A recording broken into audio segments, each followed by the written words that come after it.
Hi guys, this is Kathy. Welcome back to my YouTube channel. I am so glad you're here today. Well, today we're going to be working on the book club again. And as you know, we are reading Chicken Soup for the Soul, Divorce and Recovery, 101 Stories About Surviving and Thriving After Divorce. I have been doing this very slowly, and I think too slowly. I've been doing one chapter at a time, not even every week, and I thought we will never get through this book, and there's a ton of more books that I want to read. So what I've decided to do is to do more sub-chapters at a time. What we've been reading is chapter 1, Is This the End or the Beginning? And there's a bunch of sub-chapters, 11 to be exact.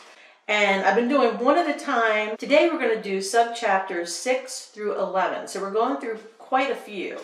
And next time we'll start looking at forgiving and letting go. That's the second chapter. There's a lot of chapters in this book. I think it's at 101.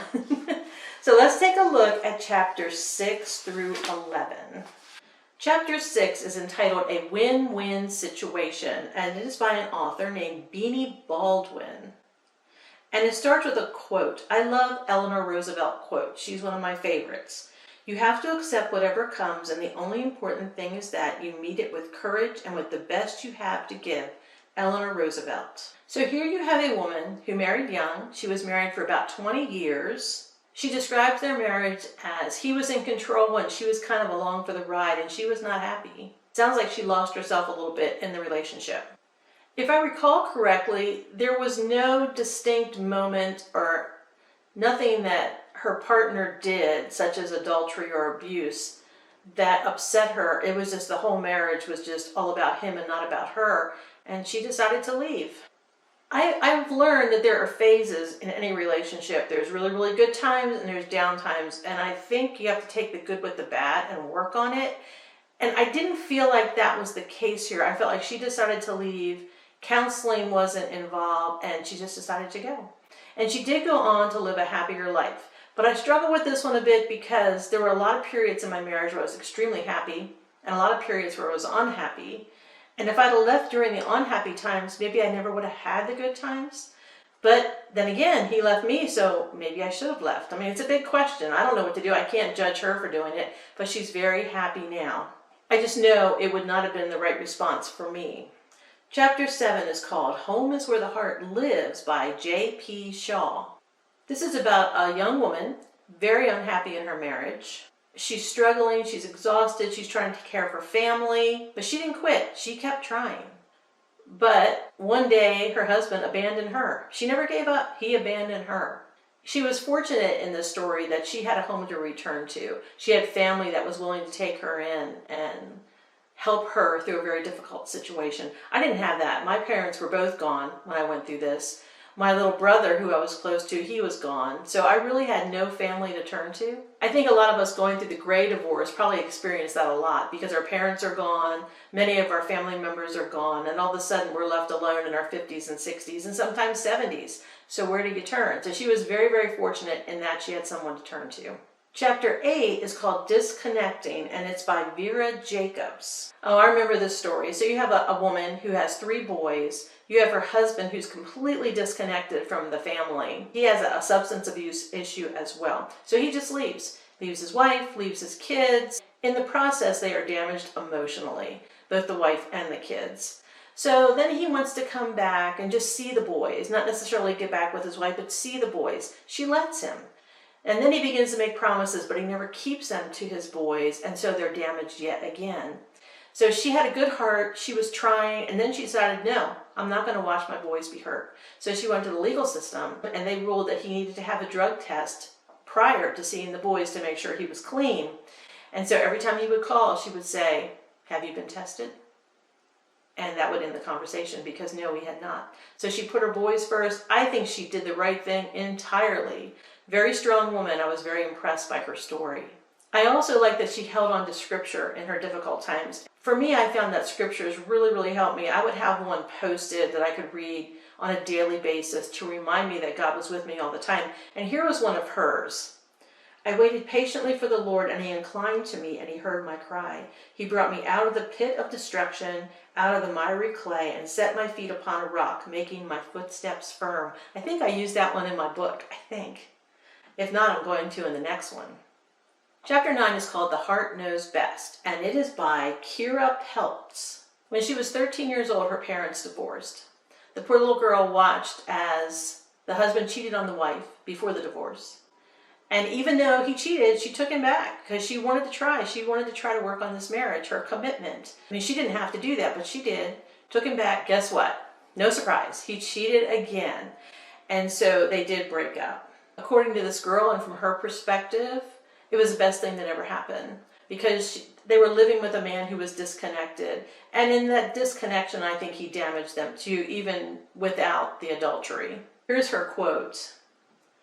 If in your heart you can feel something is not right, then follow your heart. In the end, it's going to be your only true guide. And I always say that now. I say, listen to your gut. In my marriage, my gut talked to me a lot, but I didn't listen. I suppressed it. I thought, oh no, it's foolish. My gut is foolish. But a lot of times your gut is not foolish. Listen to your gut would be my advice. Take it seriously. Or listen to your heart, as she would say, which sounds nicer than gut, doesn't it? Chapter 10, Repossession by Anne Marie Wagner. Oh, I thought this one was funny. This is a tongue-in-cheek letter from a woman writing to her mother-in-law saying, you can have him back, take him back, repossess him. But what was funny, she talked about all the reasons she was sending him back. That's a fun chapter, actually. She talks about all the reasons she's going to give him back. But then she says at the end, but don't worry, I'm going to keep my son. In this letter, there is a lot of pain, but it's also humorous because it's tongue-in-cheek. It's a really clever letter, I think. And the last chapter, chapter 11, An End is Also a New Beginner by Carol Randolph. Basically, this letter talks about the intensity and the pain that divorce can bring, and I know I experienced that. It was the most painful thing that I ever encountered in my life, and it ran deep, and it's been nearly 10 years, and I would say I'm finally coming out of it, finally. So here she talks about her pain. She went through a divorce, I guess, that was horrible. It was extremely painful. She went on to remarry and was very happy, but still the pain lingered. She went to an apartment after she left her husband, or her husband left her. I don't remember which was which. But at the end of their marriage, she rented an apartment. It was a tiny apartment. And she finds herself driving past this apartment a lot.